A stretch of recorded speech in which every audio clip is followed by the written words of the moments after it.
being the parent of an adult child that has borderline personality disorder or complex PTSD, complex post-trauma disorder. This is what I want to talk about today.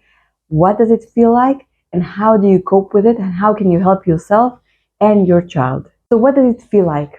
How does it feel to have a child which copes with this situation that has to do, if you don't know what borderline personality disorder or complex PTSD is, I will put some links down below to good videos that explain what it is. But generally speaking, it's a very emotional roller coaster, if I can say that. It's somebody who's highly sensitive many times, but this sensitivity has gone out of order in the fact that it's very extreme. Everything is very extreme. The reactions to everything is very extreme in the manner that it really damages the way this person can deal with life and can be part of society and even can experience a life worth living, like Marshall Limingham says, who is the therapist that developed DBT.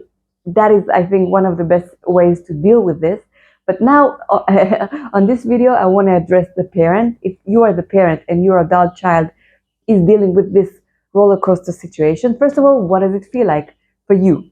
So it actually feels like you're going through this with this child. There's an expression that says, you're only as happy as your unhappiest child. Well, that is really a right thing to say here, because this situation of having a child who has such extreme emotions, a lot of tantrums, you can say, about life, and depressions and anxieties and going up and down, like this roller coaster, like this a very, very intense feeling of emotions all the time. And you as his parent feel that, unless you're narcissistic, or of course, which is a different story. But if you're not, and if you're empathic, and if you love your child, you go through the motion of this many times with him. You try to make him feel better. You try to give money. You try to give resources. You try to be there for them. I know parents who just every day when this adult kid wakes up, they go and bring him something to eat or whatever, just trying to make this difficult situation easier or less difficult. And that is something that happens to the parents. You go through the motion with this child. You feel a lot of guilt.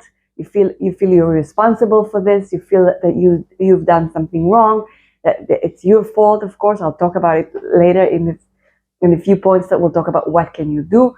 You try to make things easier for them. You will, as I said, take out a lot of money, of resources, of time, of things that are not adequate to this child's age.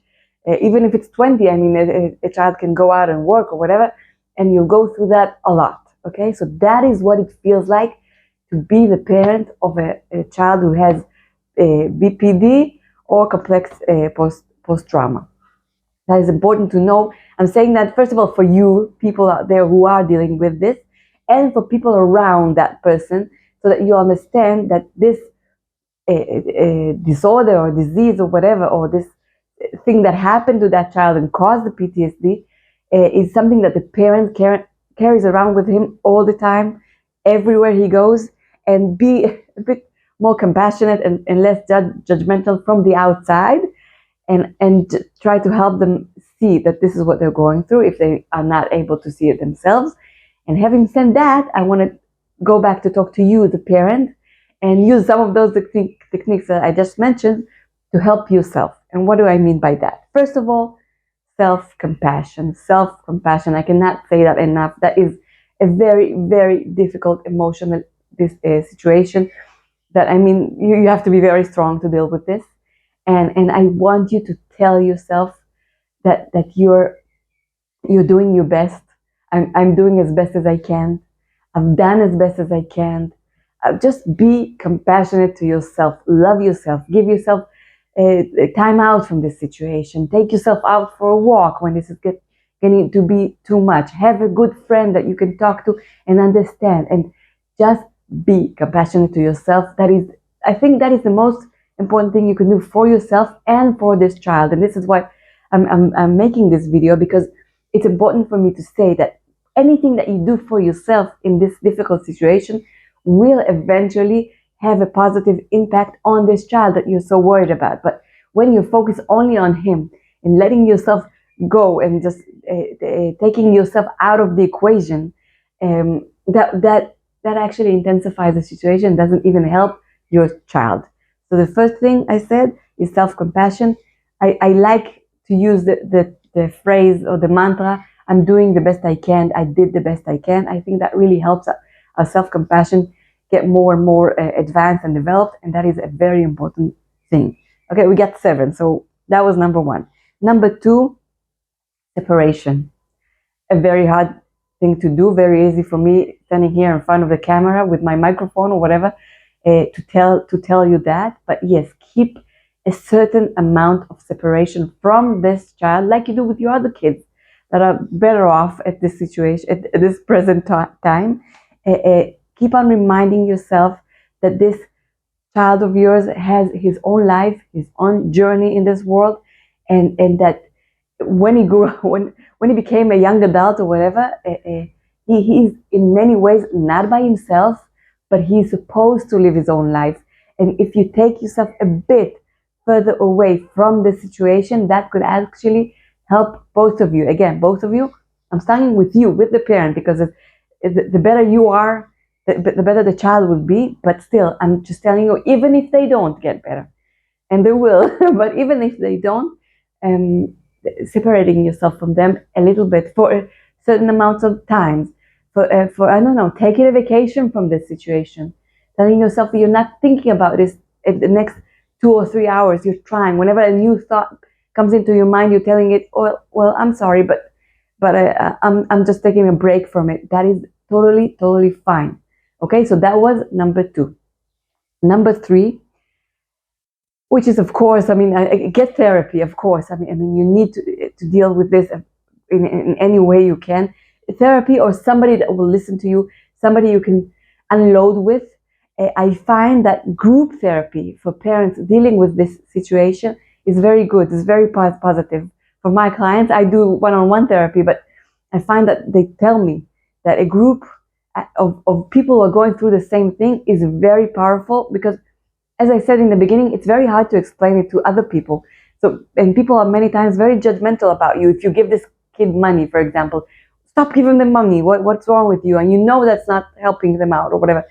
Other people who are dealing with this, who have kids with BPD or CPTSD, as we said, would be very comforting, a lot less judgmental, if at all, and will give you a lot of strength and a feeling of self-love and compassion, which we just talked about. But that is something I really highly recommend.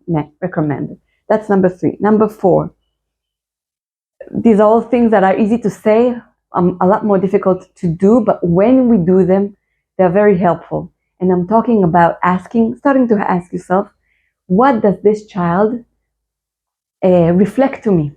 What is the lesson that this child is supposed to teach me? Why is this child present in my life? Why did this happen to me and to him or her? And starting to look at this situation from that point of view, of the lesson or the reflection, or what do I see in him that I don't like about I don't like in myself, the mirror exercise, all of that stuff, either the reflection or the lesson that this child is teaching me, terribly important, terribly helpful. Trying to talk to yourself on those on these ways, and not on the judgmental and very intense, very hard ways that you usually talk to yourself about when this is what you're going through, and that is very natural and very understandable. That was number 4. Number 5. Okay, I'm taking a big breath before this one because it's not easy. Starting to recognize when the guilt button is turned on, and starting to ask yourself, or to teach yourself to separate between guilt and responsibility. Guilt is, you're never guilty, okay? I have to say, it's not your fault. Something happened there. It's even something that happened, who knows, when the soul chose to come down to this earth, whatever. I don't know. We're all going through this life and doing the best we can, as I said before. And so many things are not things that we chose. They are not our fault. They are, though, our responsibility. And that means that even though so much of our journey is set in advance, what we do and how we go through about our lives is many times our choice. How fast are we going to fix something? How hard is this going to be on us? How are we going to react? What thoughts are going to run through our minds? Those things are in our responsibility, but they are not our fault. And as you start to talk to yourself about this situation in these two terms, and ask yourself, is this the guilt button, sorry, or is this my responsibility and I can do something about it? That is actually what makes a difference. Then if you can do something about it now differently, then it's your responsibility and go ahead and do it. If, for example, watching this video and trying to learn from it is something that you can be responsible for, and you can try to exercise. It's not your fault that it's happened to you. It's not at all. Not your fault, not his fault. This is something that for some reason had to happen. Okay, so this is number 5. Number 6, take into account when you're dealing with this and how you dealt with it in the past, all the people in your family. Many times you know what you're supposed to do by the book with BPD in your family, okay? But then there's another person, the other parent, and a sister or a brother, an aunt, an uncle, a narcissistic grandfather, okay? For example, that spoils this child, or I don't like the word spoil. There's no such thing, I think, but that undermines what you're trying to do with yourself and with this adult child of yours. And you have to take that into consideration when you blame yourself, how you blame yourself, and all of that stuff. But we're trying to throw out the window. But still, you should, when you look at the whole picture, you would be able to understand a lot better what is going on and why this is happening. So take everybody in the system into account. And number 7, and the last one, and that helps a lot when you talk to this adult child. Try to look for for the bit or whatever. If it's not, doesn't even have to be a bit, but for the things that in this emotion roller coaster that he's throwing on you, the things that you can take in and tell that person, that child of yours, I understand what you're saying, and this is something I can work with. I can work on myself with that.